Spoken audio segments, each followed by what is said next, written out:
अस्सलाम वालेकुम। कैसे हैं आप दोस्तों? मैं हूं डॉक्टर कमर अब्बास और आज हम एक ऐसे मौजू पे बात कर रहे हैं जिस पे हमें अक्सर व बेशतर जो है सवालात का सामना होता है। जी हाँ, आज हम ऐसे दोस्तों को गाइड करने जा रहे हैं जो कि उन्होंने रिसेंटली डीएचएमएस या बीएचएमएस कंप्लीट किया है और अपना न्यूली क्लिनिक स्टार्ट करना चाहते हैं। तो वो इस बात से परेशान होते हैं कि हम क्लिनिक कैसे स्टार्ट करें, कैसी लोकेशन पे करें और उसमें हमें क्या क्या इक्विपमेंट रिक्वायर्ड होगा। तो ये एक लंबा टॉपिक है जिसमें हम नेशनल काउंसिल फॉर होम्योपैथिक की रजिस्ट्रेशन और पंजाब हेल्थ केयर कमीशन की रजिस्ट्रेशन के हवाले से एक नेक्स्ट वीडियो बनाएंगे और इसी तरह जो है लोकेशन के हवाले से भी एक वीडियो बनाएंगे। ठीक है, आज जो हम बात कर रहे हैं वो इक्विपमेंट के हवाले से बात कर रहे हैं कि आपको कौन कौन सी बेसिक चीज़ें जो हैं क्लिनिक पे रिक्वायर्ड होती हैं। तो जी हाँ, उसमें मैं बता देता हूँ आपको कि फ़र्स्ट ऑफ़ ऑल आपने जब आप लोकेशन सेलेक्ट कर लेते हैं और फिर इंटीरियर की जानिब आते हैं और इक्विपमेंट की जानिब आते हैं, तो इक्विपमेंट में फ़र्स्ट ऑफ़ ऑल आपके पास ब्लड प्रेशर के लिए जो है बीपी ऑपरेटर्स, स्टेथोस्कोप, इसके साथ जो है आप अगर एडिशनल रखना चाहें तो पल्स ऑक्सीमीटर, थर्मामीटर, इसके साथ एक टॉर्च का होना, वेट स्केल का बेबी के लिए भी और अडल्ट के लिए भी दोनों सेपरेट होना। उसके बाद हाइट स्केल है। हाइट स्केल के बाद जो है आपके पास आपका राइटिंग पैड है, आपके विजिटिंग कार्ड हैं। इसी तरह आपके पास और कुछ इक्विपमेंट जिनमें आप ईएनटी बॉक्स ले लें, जिसमें आप नाक, कान और गले का जो है मुआयना कर सकते हैं। ईएनटी बॉक्स में जो है बेसिक चीज़ें जो होती हैं, ऑप्थाल्मोस्कोप है और इसके साथ कुछ इक्विपमेंट होता है। कैथ ले लेना है, उसके साथ आपने बीपी ऑपरेटस लेना है। बीपी ऑपरेटस में जो सबसे बेहतर है वो मरकरी वाला, जो पारे वाला बीपी ऑपरेटस आता है वो सबसे बेहतरीन है। उसके बाद नेक्स्ट जो है ये डायल वाला आपके पास, इसका रिज़ल्ट जो है बेहतरीन है, एक्यूरेट होता है। और थर्ड पे जो है फिर डिजिटल बीपी ऑपरेटस आ जाता है। डिजिटल में फिर डिफरेंट वैराइटीज़ हैं, वो आप मार्केट में देख सकते हैं। उसके बाद ये आपके पास पल्स ऑक्सीमीटर है जिसमें आप ऑक्सीजन सैचुरेशन और हार्ट रेट चेक कर सकते हैं। और इसको आप पेशेंट की फिंगर पे जो है लगाते हैं और उसके बाद आपको ये दो चीज़ें बता देता है। उसके बाद थर्मामीटर है जिसके ज़रिए आप पेशेंट का टेम्परेचर ले सकते हैं। आपके पास सीज़र का होना मस्ट है। इसी तरह हाइलाइटर है जिसके ज़रिए आप पेशेंट की कुछ कुछ चीज़ें ऐसी हाईलाइट करना चाहें, लाइक लैब रिपोर्ट्स हैं या कोई भी ऐसी चीज़ प्रेस्क्रिप्शन में हाईलाइट करना चाहें। मार्कर का होना जिसके ज़रिए आप मेडिसिन को जो है मार्क करके दे सकते हैं, उसकी डोजेज, उसका रिपीटिशन वगैरह। ये ईएनटी बॉक्स है, इसमें हमने रखे हैं ट्यूनिंग फोर्क रखे हैं जो आपका कुव्वत इस्तेमाल चेक करने के लिए यूज़ होते हैं। और इसके अलावा एक ट्यूनिंग फोर्क के ज़रिए पेन थेरापी भी की जाती है। इसमें ये डिफरेंट फ्रिक्वेंसीज़ के होते हैं।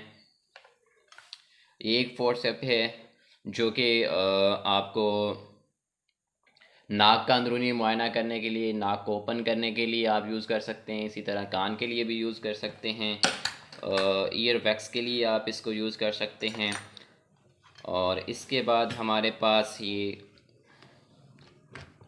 ऑटोस्कोप है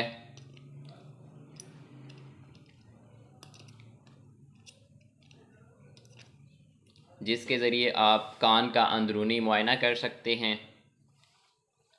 ठीक है, इसके अंदर एक मिरर लगा होता है जो आपको जूम करके दिखाता है इनर ईयर को, और इसके साथ एक टार्च होती है। और उसके बाद इसी को आप यूज़ कर सकते हैं एज आ ऑप्थाल्मोस्कोप भी आँख के मुआयने के लिए। और अगर आप नाक का मुआयना करना चाहें तो इस टूल को साथ ले सकते हैं। और अगर आपको टंग डिप्रेसर के तौर पे यूज़ करना है तो उसके लिए ये साथ थ्रोट के एग्ज़ामिन के लिए टॉर्च दी हुई है। आप ये टॉर्च लगाते हैं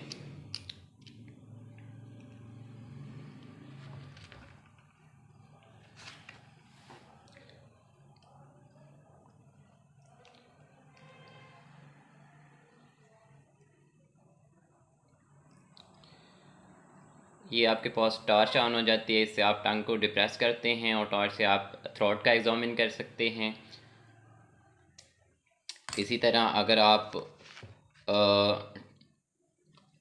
दांतों को अंदर से देखना चाहते हैं या थ्रोट के अंदर कुछ ऐसा चीज़ मुशाहिदा करना चाहते हैं तो ये आपके पास मिरर्स होते हैं, आप इनको यूज़ कर सकते हैं। ठीक है, टॉर्च ऑन होगी और इनर जो है टूथ के अंदर का जो आप एग्ज़ामिन करना चाहते हैं तो वो कर सकते हैं। तो ये कुछ बेसिक चीज़ें हैं जो आपके पास होना मस्ट हैं आपके क्लिनिक पे। ब्रेक।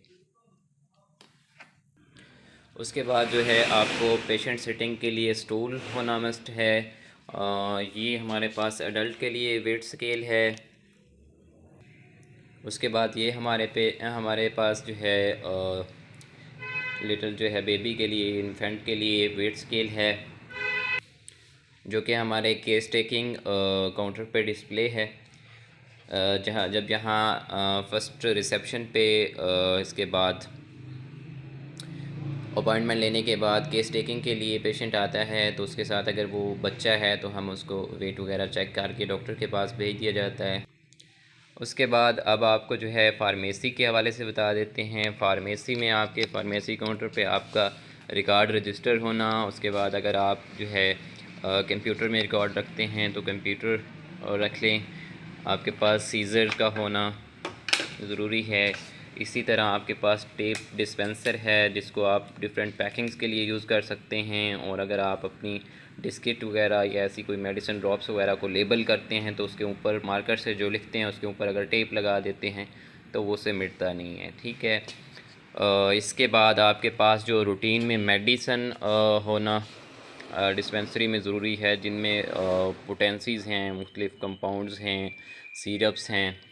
तो इसके बाद जो है पॉलीक्रेस्ट रेमेडीज़ और जो रूटीन में यूज़ होने वाली पोटेंसीज़ हैं उसके हवाले से इंशाल्लाह नेक्स्ट एक वीडियो बनाएंगे। तो ये हमारे पास कुछ मदर टिंचर्स हैं, पोटेंसीज़ हैं, इसी तरह कंपाउंड्स रखे गए हैं, फिर डिस्किट्स वगैरह हैं। और पेशेंट की जो सिटिंग के लिए आपके पास वेटिंग हॉल या वेटिंग एरिया जो है वो होना चाहिए। और डॉक्टर के लिए प्राइवेसी के लिए सेपरेट केबिन होना चाहिए। इसी तरह अगर आपके पास कोई पेशेंट ऐसा होता है जिसको आपको लाई डाउन रखना होता है, शॉर्ट स्टे करवाना होता है, तो उसके लिए आपके पास पेशेंट के लिए बेड होना चाहिए। आपकी जो रजिस्ट्रेशंस हैं या पंजाब हेल्थ केयर से है, नेशनल काउंसिल फॉर होम्योपैथी से है, तो उसको आपने अपने वेटिंग एरिया में डिस्प्ले करना है। इसी तरह अपने पास हैंड वाश जो है क्लिनिक में मस्ट होना चाहिए कि पेशेंट एग्ज़ामिन के बाद या कुछ इस तरह का प्रोसीजर है उसके बाद आपको मस्ट एंटीसेप्टिक से हैंड वाश करें। इसी तरह अगर आपके पास कुछ वर्कशॉप सर्टिफिकेट्स या इस तरह की रेलिवेंट कोई आपकी पिक्चर रिकॉर्ड्स है वो आप अपने केबिन में डिस्प्ले कर सकते हैं। पेशेंट एग्ज़ामिन के लिए काउच जो है वो आपके अपने डॉक्टर केबिन में जो है लगा होना चाहिए।